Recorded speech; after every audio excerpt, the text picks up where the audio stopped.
AI technology అదరగొట్టేస్తోందని మురిసిపోతున్నాం. Technology పెరుగుతోంది సరే, టెక్నాలజీతో పాటు మోసాలు పెరుగుతున్నాయి.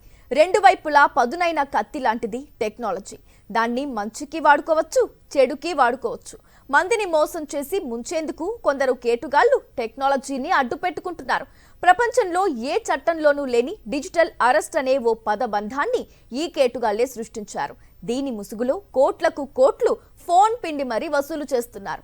అమాయక సిటిజన్లను నిలువు దోపిడీ చేస్తున్నారు. చిత్రం ఏంటంటే ఈ కేటుగాళ్ల మాయలో చదువుకోని అమాయకులే కాదు, బాగా చదువుకుని అన్నీ తెలిసిన వారు కూడా బోల్తా పడుతున్నారు. ఈ కేటగిరీలో టాలీవుడ్ దిగ్గజాల కుటుంబాలు ఉండటం కొసమెరుపు. డిజిటల్ అరెస్ట్ అసలు భారత న్యాయ సంహితలో ఇటువంటి పదబంధమే లేదు. దీనికి ఎలాంటి చట్టాలు లేవు. అయినా డిజిటల్ అరెస్ట్ పేరు చెప్పి సైబర్ నేరగాళ్లు అందర్నీ భయపెట్టి కోట్లు దోచేయగలుగుతున్నారు. బాగా చదువుకున్న, అన్ని అంశాలపై అవగాహన కలిగిన డాక్టర్లు, రాజకీయవేత్తలు, బ్యాంకు ఉద్యోగులతో పాటు సెలబ్రిటీలు ఈ కేటుగాళ్ల ట్రాప్లో పడి బేలగా నష్టపోవడం ఆశ్చర్యం కలిగించక మానదు. ఎవరో ఎందుకు, టాలీవుడ్ సూపర్ స్టార్ అక్కినేని నాగార్జున కుటుంబ సభ్యులే డిజిటల్ అరెస్ట్ దిగ్బంధనంలో 2 రోజులు ఉండిపోవలసి వచ్చిందంటే కేటుగాళ్లు ఎంత స్మార్ట్ గా ట్రాప్ చేస్తున్నారో అర్థం చేసుకోవచ్చు. ఈ విషయాన్ని స్వయానా నాగార్జునే చెప్పారు.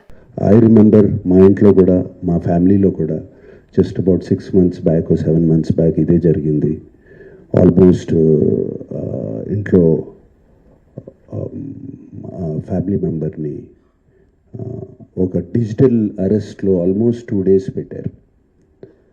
ఇదే సేమ్ ఒక ఆర్గనైజేషన్ ఇస్ డన్ సో, వాళ్ళు ట్రాక్ చేస్తారు, వీక్నెస్ చూసుకుంటారు, ఎలా పట్టుకోవాలి, వీళ్ళని ఎలా చేయాలి అని చేసి, and they have all the details, credit card account details, everything.